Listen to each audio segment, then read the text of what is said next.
thank you for joining us for Together San Diego. I'm Paola Hernandez Jayo from the San Diego Union-Tribune. Local San Diego author David Clary is our guest today.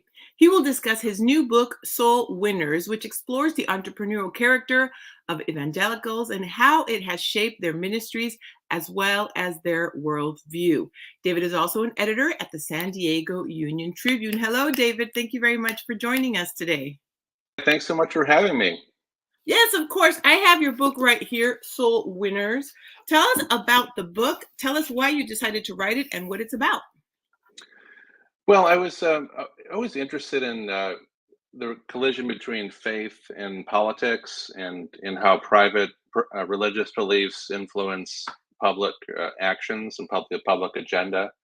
And I think evangelicals are such an important part of our society. They're a large group. They're a very cohesive group. And I think to understand American politics and religion, you really need to study evangelicals. So that's what drew me to them. And they're also such fascinating characters in the movement.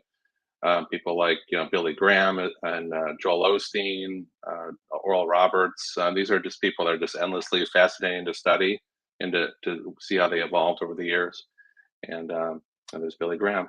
And I, as part of my research, I attended 9 different evangelical churches. That's Saddleback Church in Orange County, Rick Warren. I also went to a Franklin Graham rally, and I found people that are extremely welcoming.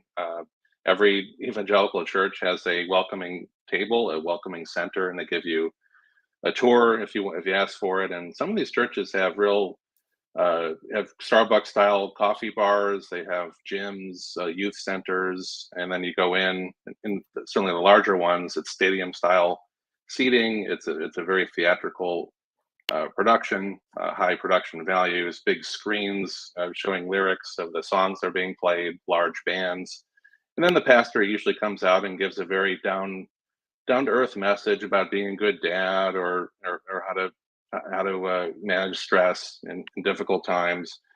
And so I really took a lot from those visits, and a lot of them were in San Diego County that I went to. Skyline Church was one, Shadow Mountain, the Rock Church, the main campus in Point Loma, which is probably the largest church in the area. And I also went to some smaller churches too that are they call them storefront churches. That if there's a restaurant or somewhere that something that moves out, sometimes you'll see a church move in, or sometimes you'll see churches meet in school theaters. And Sundays you might drive around San Diego and you see little signs saying, this we're meeting over here at 9 and 11 a.m. and it's usually a theater or a school auditorium.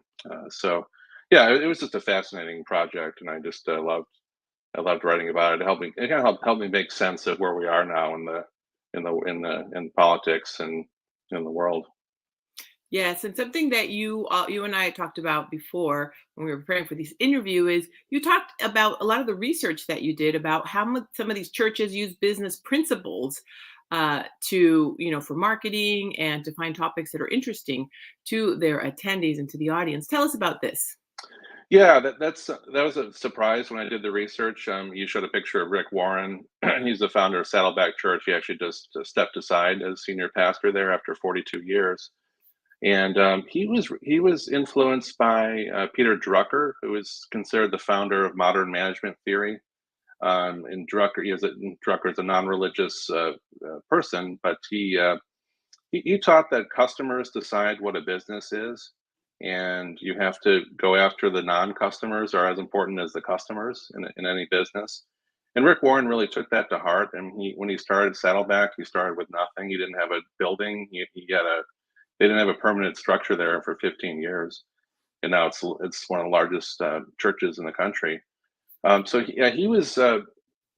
Warren really went after the people who don't go to church, and that's what a lot of these evangelical entrepreneurs do, is they go after people who do not belong to a church. So they try to create an environment in these churches that is welcoming. Sometimes you go in these churches, they don't have statuary or stained glass windows or crosses even. They try to make it non-threatening to people because they understand the largest market are people who don't consume your product, and that's so they try to understand what the market wants, and then they fill it, and that's what any business person does. They understand the market, they understand what the needs are, and they address those needs.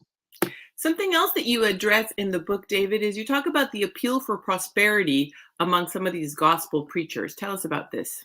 Sure. Yeah, I mentioned Joel Osteen earlier. He's probably the best known of the modern prosperity gospel preachers, but it has a long tradition in evangelicalism. It goes back to Oral Roberts. That's Lakewood Church, which is in Houston. That's Joel Osteen's mega church. It goes back to Oral Roberts, Billy Sunday. This, and what it is really is it gives people a sense of, if you, and Oral Roberts actually had a theology about this called seed faith, where if you give a donation to the church, then that will grow into something, they'll grow into something for you materially. So it's the idea that you sort of invest money into a church or a pastor or a ministry, and then that will grow into something that you want, whether it's a new house or a new car or a promotion at work. And it's a really powerful concept, because we live in such an aspirational society, a materialistic society, and I think when you unite faith in the desire to acquire things, that's a very powerful combination. So that's been a strain that we've seen quite a lot in evangelicalism, and I don't think it's going to go away, because we do live in a very aspirational culture. And some people say, oh, pastors shouldn't have fancy houses, and some pastors have private planes that are $20 million. They live in mansions, but I think when their followers look at them, they see something that, oh, if he could do that, then I could do that too, and that's almost a calling card for these for followers of these pastors. How interesting. That's an interesting perspective about how folks may view it.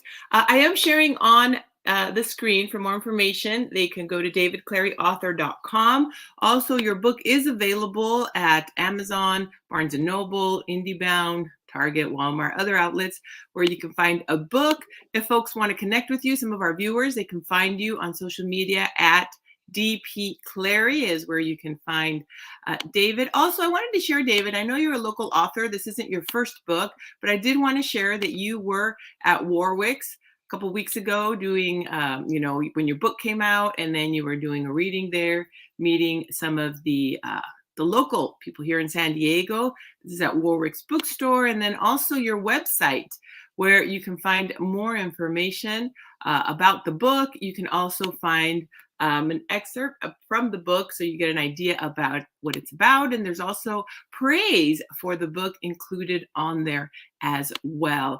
David, thank you very much for being on the show. Do you want to share quickly something about your previous book? Because I know you have another book as well. Oh, sure. So my first book came out 5 years ago, and it was called Gangsters to Governors. And what I did there was I looked at why states legalized gambling, and for so long gambling was something that was controlled by organized crime, and states looked at it and decided, you know what, we can do two things. We can eliminate limit organized crime, and also benefit from gambling receipts or gambling money. So that was that took me several years to write. And one cool thing that happened with that book is when the Supreme Court had a decision that basically legalized or cleared the path for states to legalize sports betting, and the majority opinion of the Supreme Court cited my book 5 times in the review, which was, I didn't expect that. I think some law clerk must have looked for a book and got my book, but they used it 5 times as reference. So it was really thrilling to see that. I wasn't expecting that. I knew the review. I knew the opinion was coming out, because it was a big case that I was following closely. And then the morning the opinion came out, I read it, and I was pretty stunned to see my name on the footnotes because I feel like I'm like a footnote to history.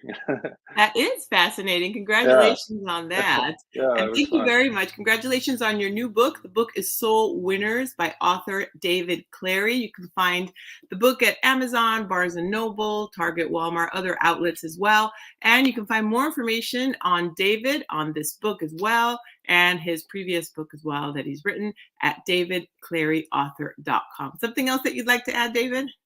No, I think we covered it. Thank you. Thank you very much for being on the show today. I really appreciate it, and I've enjoyed reading the book myself. Thank you all very much for watching today. If you would like to watch more of these Together San Diego interviews, you can go to San Diego Union-Tribune.com/TogetherSDLive. David, thank you very much for being on the show. Have a wonderful day. Thank you. Thank you all very much for watching. We'll see you next time. News is more important today than ever before. I'm currently outside Otay Mesa Detention Center. I'm about to get a report at Sharp. Out at Sunset Cliffs.